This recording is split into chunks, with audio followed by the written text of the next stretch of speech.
안녕하십니까. 개인 투자가들의 승리 투자를 위한 김기수 주식 더 스토리의 김기수입니다.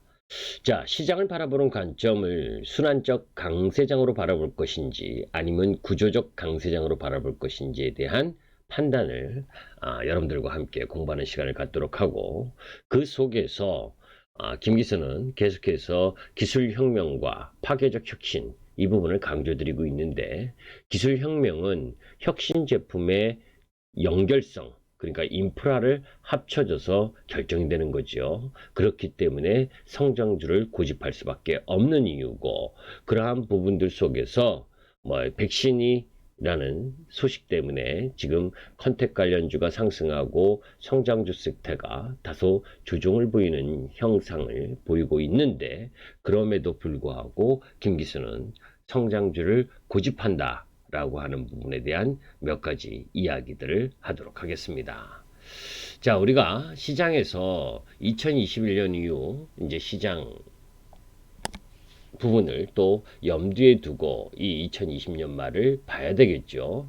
사실 기술주 쏠림을 어떻게 바라봐야 할 것이냐 하는 부분은 여러 가지 부분이 있습니다. 그죠? 그것을 유동성에서 찾느냐, 저금리에서 찾느냐, 여러 가지 이 변동성과 관련된 각 요소들이 있게 마련이죠. 사실 미국 S&P에서 애플이 시가총액 1등으로 시장에서 차지하는 비율이 7% 정도 되고, 또 아마존이 이 시가총액 2등으로 약 시장에서 차지하는 부분이 5.8% 정도 됩니다. 그만큼 그 두 기업이 차지하고 있는 그 시장의 위치가 엄청나죠. 그렇기 때문에 애플이나 이 아마존, 이 몇몇 빅테크 기업들이 약세를 보이느냐 상승을 보이느냐에 따라서 나스닥 지수의 영향력도 큰 거고, 자, 이제 기술 기업의 높아진 시장 영향력 자체가 문제는 아니지만 우리에게 익숙하지 않았기 때문에 이렇게 주가 쏠림으로 인해서 주가가 상승했었더라고 하는 부분, 이런 부분들이 그죠? 상대적으로 소외되었었던 컨택주들이 백신 개발 기대감으로 상승을 하니까 전체적으로 약세를 보이고 있는 게 지금 미국 시장 기술주들의 움직임이었고, 또 그것에 따라서 우리 시장도 어제 오늘 이런 기술주, 플랫폼 관련주라든지 또 이 2차 전지 관련주라든지 이런 성장 관련주들이 일정 정도 약세를 보이는 모습을 보였습니다. 자, 그런데 사실 코로나 때문에 성장주, 지금의 성장주가 성장을 했다? 일정 정도 그런 주식 종목도 있죠. 그런데 사실 제가 그 이전 4월 달부터 계속 이야기했었던 부분이 그죠? 비포 코로나 그리고 애프터 코로나 이런 이야기를 하면서 언택트라고 하는 부분, 그죠? 그 부분이 사실은 코로나에 의해서 언택트라고 하는 부분이 주목을 받았던 이유도 있지만, 실질적으로는 그죠? 언택트라고 하는 부분의 그 흐름은 실질적으로 코로나가 아니었었어도 일정 정도 그쪽으로 기술의 흐름들이 진행되는 과정에 있었다라고 보시면 되고, 그리고 오히려 코로나19로 인해서 그죠? 더 빠르게 진행되었었던 것 뿐이기 때문에 더 빠르게 진행되는 과정 속에서 실적 흐름을 함께 갖고 오지 못한 흐름들은 뭐에 주가에 하락할 수밖에 없는 거고, 반대로 그러한 언택트라고 하는 부분 속에서 실적 성장을 함께 갖고 가는 부분은 성장을 계속할 수가 있는 거죠. 언택트라 표현되는 사회적 현상 이면에는 초연결, 그러니까 융복합 산업이 이미 산업의 중요 기반이 되어 있음을 시사하기 때문입니다. 자, 요거 지금 보이시는 차트 보이죠? 미국 설비 투자와 소프트웨어 투자 역전 임박이라고 했던 부분. 이게 무슨 얘기냐면 지금 1947년부터 2019년까지의 모습입니다. 밑에서 이렇게 파란 그 진한 색깔의 부분들이 올라오고 있는 거 보이시죠? 그죠? 이게 이제 소프트웨어 소프트웨어의 이 R&D 투자 부분이 이렇게 올라오고 있는 거고, 반대로 설비 투자와 관련된 부분은 거의 2000년 초반, 그죠? 그러니까 95년과 2000년 요 초반 부분에 있어서의 고점을 형성하고 지금 내려오고 있으면서 지금 소프트웨어와 미국 설비 투자의 이 투자가 이제 역전될 부분까지 와 있는 것을 보이는 겁니다. 이 이야기는 뭐냐면, 사실 1960년도에서 70년대까지 머신의 시대에서 1980년, 2000년대 통신 및 PC 시대로 변화했고, 그리고 2010년 모바일을 중심으로 한 소프트웨어의 시대로 넘어가고 있음을 기업 투자의 동력 변화가 시사하고 있다는 거고, 변화의 방향은 명확하다라는 거 하는 부분입니다. 그러니까 지금 시장에 있어서 이제 우리가 산업재 소재뿐만이 아니라 기존 이 설비 투자와 관련된 부분에 있어서의 움직임은 이제 정체된 부분이고, 정보 처리와 연관된 부분에 있어서의 이 흐름이 진행되고 있다라는 것을 보여주는 거죠. 그래서 머신의 시대였었던 요 차트, 머신의 시대였었던 부분하고 또 80년대에서 2000년대 이 후반 부분까지 PC 시대, 그죠? 그리고 소프트웨어의 시대로 지금 진행되고 있는 모습 극명하게 보이죠, 그죠? 이 파란색 부분이, 이 진한 파란색 부분이 계속 올라가고 있고, 그와 관련된 R&D 투자도 증가하고 있고, 또 정보 처리 부분도 다소 이제 줄어들었다가 늘어나고 있는 반면에, 이죠? 운송 장비라든지 산업용 기계라든지 이런 부분들의 투자 부분은 내려가고 있는 중이잖아요. 그죠? 그러니까 이런 부분들은 결국은 그 산업의 성장 흐름을 보여준다는 거죠. 그죠? 자, 그리고 이제 그 속에서 또 이제 한번 살펴볼 부분이, 지금 시장을 순환적 강세장으로 볼 것인지 구조적 강세장으로 바라볼 것인지와 관련된 차트를 한번 보도록 하겠습니다. 자, 이제 1900년 이후 미국의 순환적 강세장과 구조적 강세장 부분이 진행되고 있는데, 그 부분을 이제 어떻게 해석할 것이냐 하는 부분이에요. 사실 이 경기 순환적 흐름이라면 시장의 템포를 짧게 봐야 합니다. 사실 1900년 이후 미국의 경기 순환적 회복 그리고 위축, 이런 사이클 속 주가 상승 기간은 평균 한 13개월 정도 됐거든요. 그러니까 2020년 우리가 그 2분기가 경기 저점이었음을 가정한다면 내년 상반기 내에 주가 반등이 마무리될 가능성이 높다는 거예요. 그게 이제 순환적 강세장의 흐름 속에서 미국 시장을 바라봤을 때죠. 자, 그런데 반면 구조적 강세장이라면 상승 기간은 추가적으로 연장될 가능성이 높다는 거예요. 자, 지금 보시면 자동차, PC, 핸드폰 등과 같은 당시에 혁신적인 제품이 시장에 등장했을 때 주가 상승 기간은 평균 6.4년 정도, 그죠? 그 정도로 길은 반면에 단순하게 혁신 제품을 넘어서 새로운 연결, 도로, 그러니까 새로운 연결이라고 하는 부분은 도로나 인터넷, 무선 통신 등 인프라의 시대로 넘어갈 경우는 주가 상승 기간이 평균 9.1년이었다. 그죠? 그러니까 어떤 우리가 기술의 혁명이라고 하는 부분, 기술의 혁신, 이런 부분들이, 그죠? 새로운 이 연결성, 조금 전에 이제 그 여러분들께 메인 화면에서 보여드린 것처럼 우리가 기술혁명이 혁신 제품뿐만이 아니라 그 혁신 제품에서 연결성을 확보해서 인프라를 구축하는 형태가 전개가 되게 되면, 그죠? 그 상승의 기간이 길었다는 걸 이야기하는 겁니다. 자, 이제 우리가 이 통상 기술혁명이라 지칭하는 사이클은 혁신 제품에다가 이제 인프라라고 하는 초연결성이 융합된 사이클로서 주가 상승 기간은 보통 20년을 넘어간다라고도 이야기를 하죠. 자, 2009년 이후 미국 시장으로 보게 되면 2009년 이후 주가 상승이 지금 11년 동안 계속해서 이어지고 오고 있잖아요. 그죠? 미국 시장 흐름을 보게 되면 그러니까 2008년 리만 브라더스 이후에 추세적인 상승 흐름을 이어오고 있는 그 가장 기본적인 배경은 기술의 혁명과 기술 혁신을 통해서 새로운 산업 구조가 형성되면서 상승했다는 거죠. 자, 그러면 우리가 전기차를 예로 들어봅니다. 전기차를 비롯한 새로운 제품, 그런 기술 확산이 과속화될 가능성이 높다라고 지금 시청하시는 분들은 다 이해하실 거예요.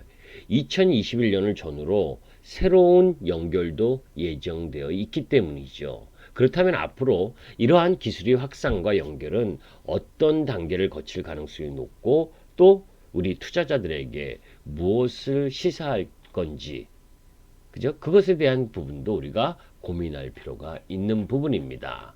사실 모든 기술 혁신이 성공하는 건 아니에요. 왜냐하면 기술 혁신과 대중화의 간극이 있기 때문이죠.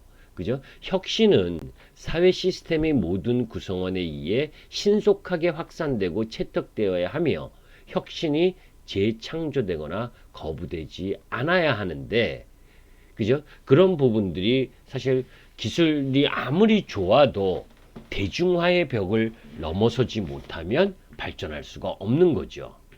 그죠? 자, 이제 우리가 이런 그 기술의 확산 부분에 있어서, 그죠? 새로운 기술이, 아주 좋은 기술이 개발이 됐다고 하더라도 그 부분이 대중화에 성공하지 못하게 되면, 대중화에 성공하지 못하게 되면 실패하고 말 부분인데, 요 대중화 실패와 대중화가 본격화되는 그 변곡점을 채슴이라고 해요. 채슴. 그러니까 그 변곡점을 넘어서게 되면 엄청난 기술의 본격화가 진행되면서 상승하는 흐름을 보여줄 수 있다는 거죠. 그죠? 그러니까 우리가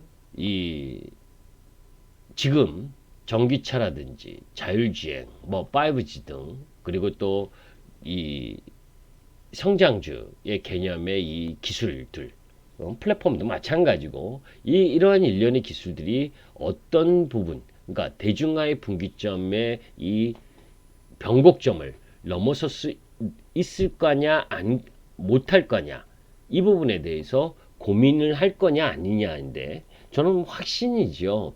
저 변곡점을 넘어서는 건 당연하다라고 보는 겁니다. 왜? 우리가 여러분들 이 자동차,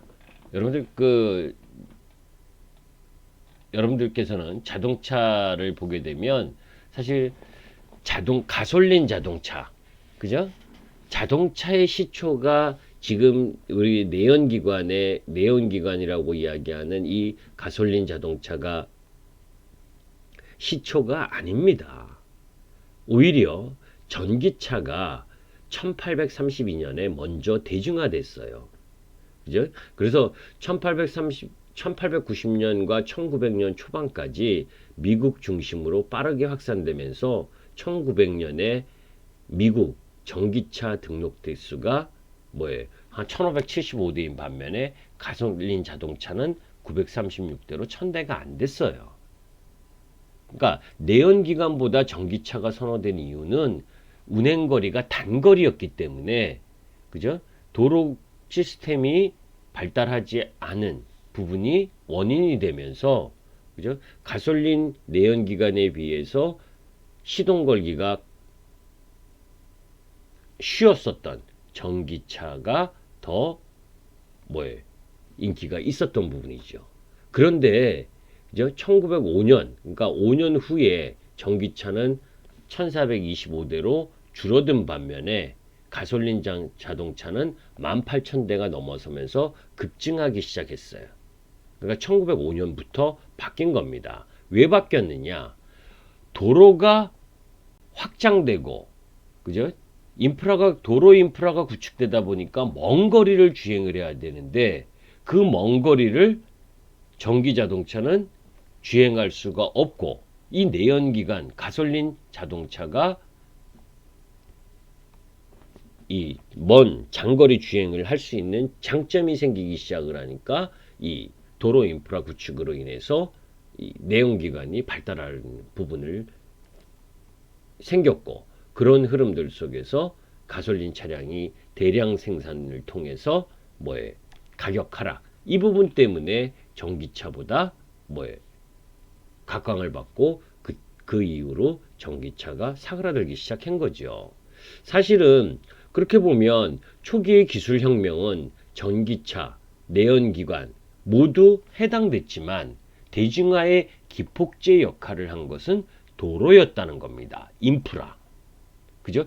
도로를 기반으로 한 연결의 효과, 이 부분이 결국 내연 자동차의 자동차 침투율이 급증하기 시작한 배경에 돼 있던 거죠. 자, 그러면 이제 중요한 부분, 그래서 우리 2차전지 배터리의 주행거리가 어느 정도 되느냐, 이게 그렇게 중요한 거라는 거죠. 우리가 편리성도 중요하지만, 그죠? 결국은 자동차는 운송수단이라 보니까, 그죠? 한 번 충전으로 어느 정도 거리까지 갈 수 있느냐. 그러니까 내연기관이, 그죠? 한 번 만땅, 그죠? 완충을 했어, 그 뭐라 그러나요? 기름을 다 넣었을 때, 만땅 시켰을 때, 만땅이라고밖에 지금 생각이 안 나네. 이 단어 용어가, 이 적절한 용어가 아닌데, 그죠? 가득 채웠을 때, 그때의 주행거리.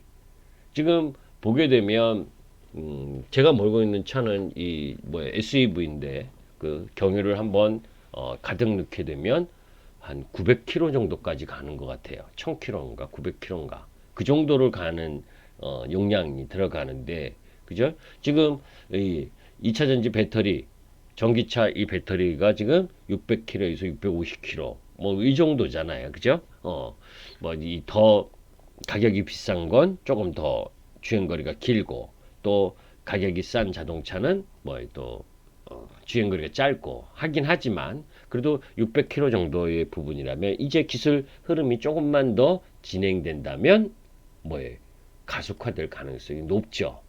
그죠? 그래서 제가 지난번에도 파괴적 혁신과 기술혁명, 그리고 기술 침투율, 뭐 이런 이야기를 할 때 기술 침투와 관련된 부분을 여러분들이 잘 염두에 둬야 됩니다. 그죠?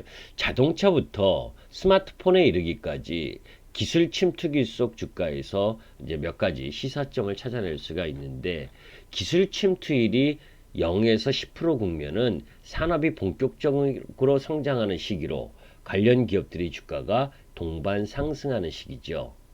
지금의 국면이라고 보면 됩니다. 그리고 신규 기업이 대거 진입하면서 경쟁이 치열하지만 시장 성장이 경쟁 심화를 상쇄하기 때문에, 그죠? 뭐 테슬라뿐만이 아니라 전기차 관련 대부분의 종목 부분들이 상승하는 흐름을 보이는 거죠. 두 번째로 이제 기술 침투율이 10%에서 20% 국면으로 갈 때는 주도주가 부각되는 시기로 리더 기업 중심의 주가가 상대적으로 강하게 흐르게 됩니다. 우리가 스마트폰 사례를 보게 되면 애플의 iOS 진영과 삼성의 안드로이드 진영, 이렇게 재편되기 시작하는 부분, 이런 부분도 기술 침투율이 10%에서 20% 국면이었을 때 있고, 또 이제 셋째로 기술 침투율이 20%에서 50%로 넘어갈 때는 이제 차별화 장세가 진행되는 거죠. 대중화가 본격화되고 있지만 그 이면에 단가 인하 같은 가격 경쟁이 유발되고, 그 과정에서 성장하는 기업과 유축되는 기업이 극명하게 나타나는 상황이기 때문이에요.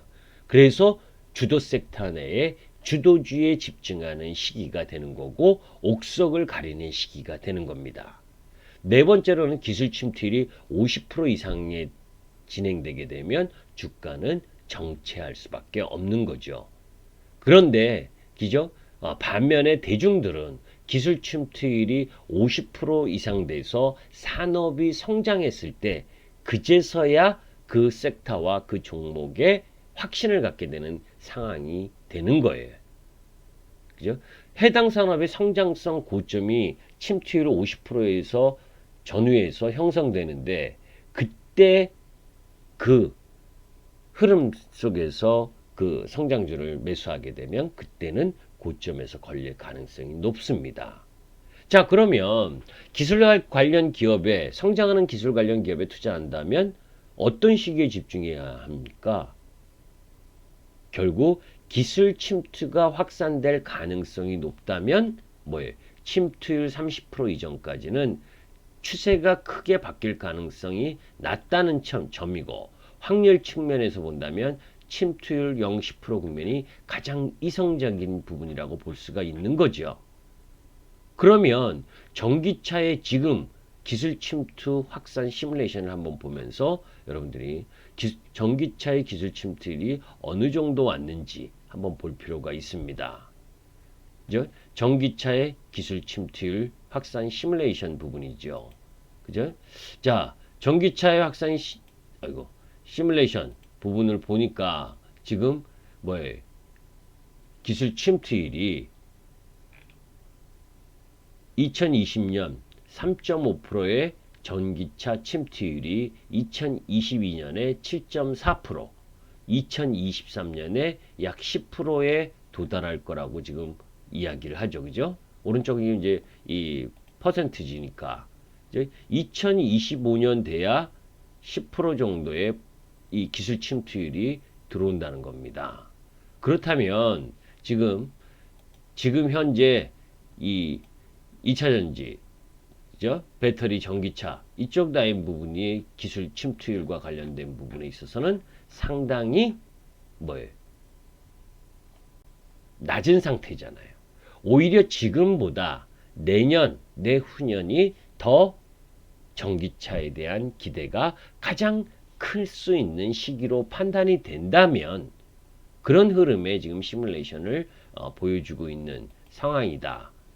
그죠? 그런 흐름 속에서 본다면 뭐 메리츠증권 리서치 센터에서 발표된 자료인데, 그런 흐름으로 본다면 지금 뭐에 성장의 주종 흐름을 보이는 이런 2차전지 쪽 라인 부분은 매수 관점으로 바라보는 것이 맞죠.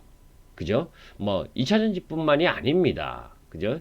성장 섹터의 흐름 속에서 그 성장 섹터의 부분이 기술 침투율이 어느 정도냐, 그죠? 그리고 그 강도, 흐름, 거기서 주도 흐름을 갖고 갈 수 있는 주도주가 무엇이냐라고 하는 부분을 염두에 둔다면, 뭐 제가 지금 시간에는 전기차와 관련된 이 기술 침투율과 관련된 이야기를 했지만, 뭐 백신과 관련돼서 컨택 관련주들이 상승하고 성장 관련주들이 약세를 보이고 있어도 시장 전반 흐름은 특히 2000년대 이후는 순환적 강세 흐름, 그러니까 아주 단순하게 이해하면 순환 매장, 그죠? 순환 흐름, 이런 부분으로 볼 것인지, 그죠? 경기의 회복과 위축, 이런 순환 흐름으로 볼 것인지, 섹터의 순환 흐름으로 볼 것인지, 이제 다양하지만,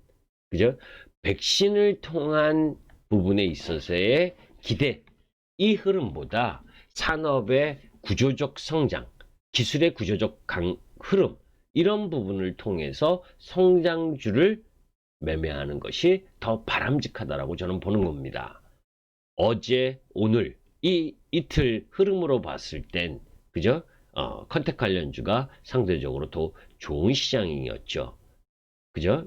그러나 그 역시 앞으로 기대될 것에 대한 나아질 치료제가 개발되고 백신이 개발될 것이다라고 하는 기대감이 반영돼서 실적이 형편없는데도 그 기대감을 반영해서 주가가 오른 거잖아요.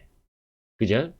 그게 백신이 확실히 나온다 하더라도 그 코로나 이전의 상황, 흐름으로 되돌아갈 수 있을 만큼의 실적 회복을 해줄 거냐?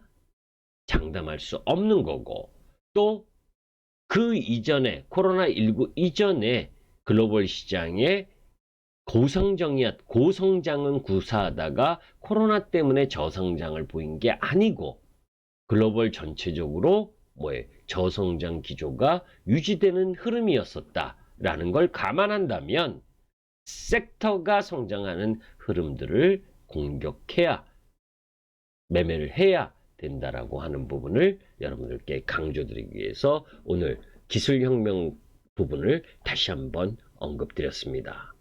김기수 주식 더 스토리의 김기수였습니다. 도움이 되셨으면 좋아요 부탁드립니다. 감사합니다.